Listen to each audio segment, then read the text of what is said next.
everyone. Welcome back to the Conch Economist. Today we're diving into the biggest thing on Wall Street's mind right now, the upcoming Federal Open Market Committee meeting. The FOMC is basically the Fed's rate-setting crew, and their decisions move markets like nothing else. Let's break it down. First, what is the FOMC? It's the Federal Open Market Committee, 12 members who call the shots on U.S. monetary policy. You've got the 7 Board of Governors in Washington, and of course the New York Fed president, who always votes, and then 4 rotating presidents from the other regional Federal Reserve banks. They meet 8 times a year to decide if rates go up, down, or stay put. And they control the federal funds rate, that key overnight lending rate between banks. Right now, as we sit here in January 2026, the effective federal funds rate is sitting at 3.64%. The discount rate, and that's the rate the Fed charges banks for direct loans, is 3.75%. These are down from last year's peak after 3 quarter-point cuts in 2025, but the Fed's signaling they're getting cautious. The agenda for this meeting is the standard stuff. They're going to review economic data like inflation and jobs growth and so forth.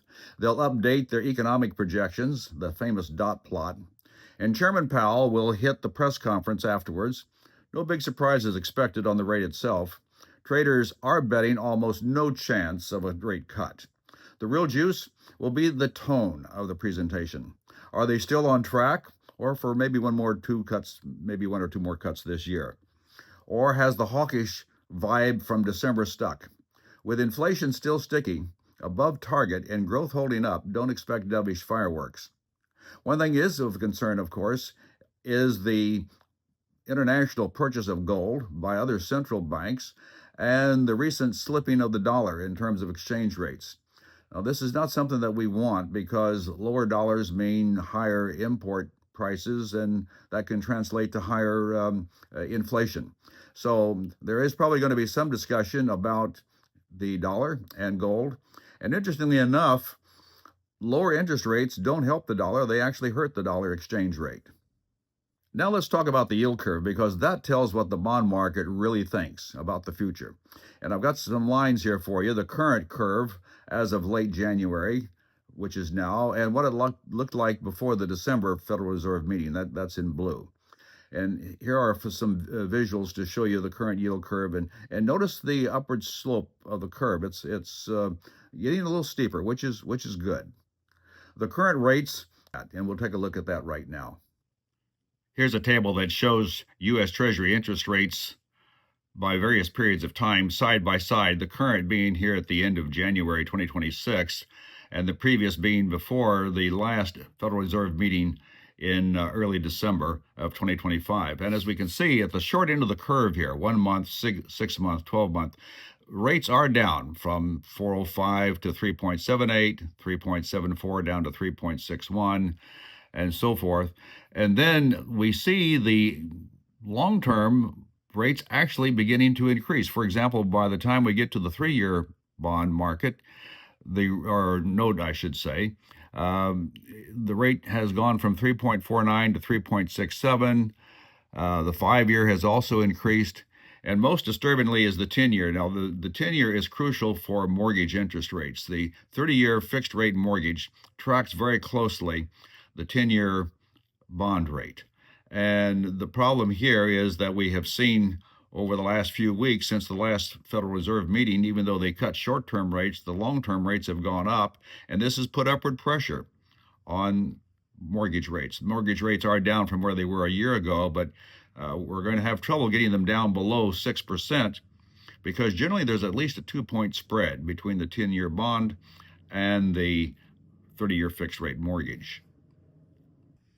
Here's a graph that shows the yield curve as it existed in early December before the last Federal Reserve Board meeting, and what it looks like today right before the next meeting here in late January. And as we can see here in the red line, which was the older yield curve, we saw that rates went from 4% down to about 3.5%, and then started to climb up. Since that period of time, the Fed, of course, lowered rates at this last meeting by 1/4 point, which succeeded in lowering the short-term interest rates, which is where they can really work, down to a little under 3.8% from the 4. And we can see the short-term end of the curve, the period of time there from 1 month, 3 month, up to the year.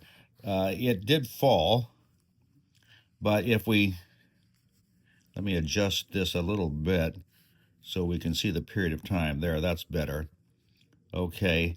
By the time we hit 3 years, the more recent period of time here, which is the blue line is the recent.